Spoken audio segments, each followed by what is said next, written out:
ഇവളുടെ sister സ്വാതിയുടെ best friend ആണ് അശ്വിൻ. അപ്പം സ്വാതിയുടെ കല്യാണത്തിന് വന്നിട്ട് ഐശ്വര്യനെ കണ്ടിട്ട് ഇഷ്ടപ്പെട്ട് അങ്ങനെ അശ്വിൻ ചോദിച്ചതാണ്. പക്ഷെ രണ്ടാളും ഫസ്റ്റ് വലിയ ഓക്കെ ഒന്നും ആയില്ല.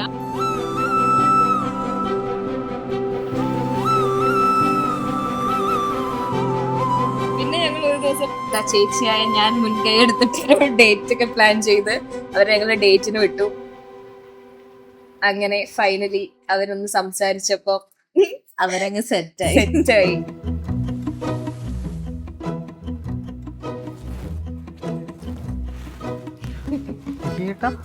ശരിക്കും ഞെട്ടിയതാണ്. സൂപ്പർ, കൊള്ളാം, അടിപൊളിയായിട്ടുണ്ടല്ലോ. എനിക്ക് ഇത്ര ലുക്കാ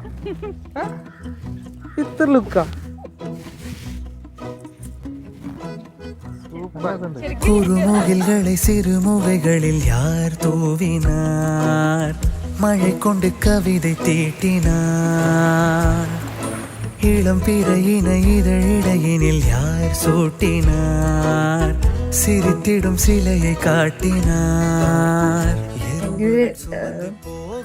ഡ്രീം കം ട്രൂ ഹസ്ബൻഡ് ഒരു മെറ്റീരിയലാണ്. போகுதே இனிக்கிற காதல் ஒன்றினை என் சின்ன நெஞ்சின் மீது இன்பவாரமேற்றி வைத்ததா. കണ്ടതിൽ അതിന് ശേഷം നമ്മൾ സംസാരിച്ചു തുടങ്ങുമ്പോൾ നമുക്കൊരു വൈബ് മനസ്സിലാവും. கம்பன் சொல்ல வந்து ஆனால் கூச்சம் கொண்டு எழுதா ஓருவமை நீ. ഇവള് നല്ല അടിപൊളി കുട്ടിയാണ്. ഇവള് സൂപ്പറാ, പറ്റിയ വൈബ് പാട്ടാണ്. ஓவியமும் சிற்பங்களும் மீது காதலுறும் உயிரே இல்லாத கல் கூட காமமுறும் உன் மீது காதல் கொண்ட மானுடன் കല്യാണം കഴിക്കാൻ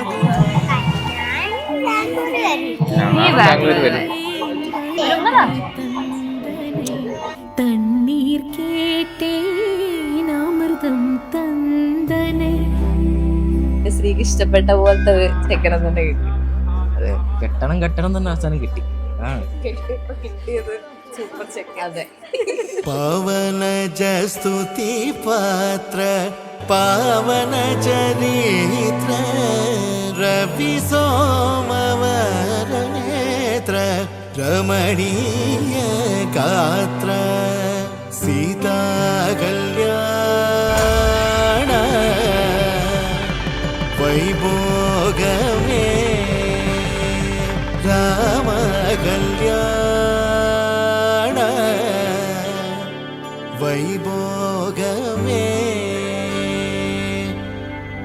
ஆசை முகம் குழலாட பாவை தவம் உனக்காக நாடி வரும் நிழலாக துணையாக வா.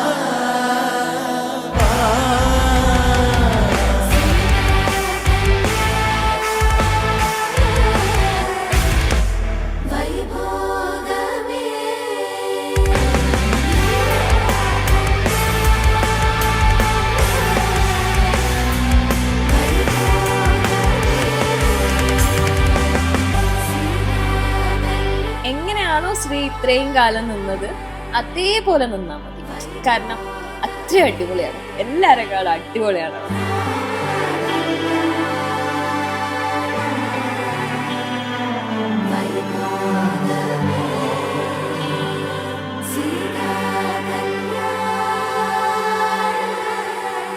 All the best. Married life.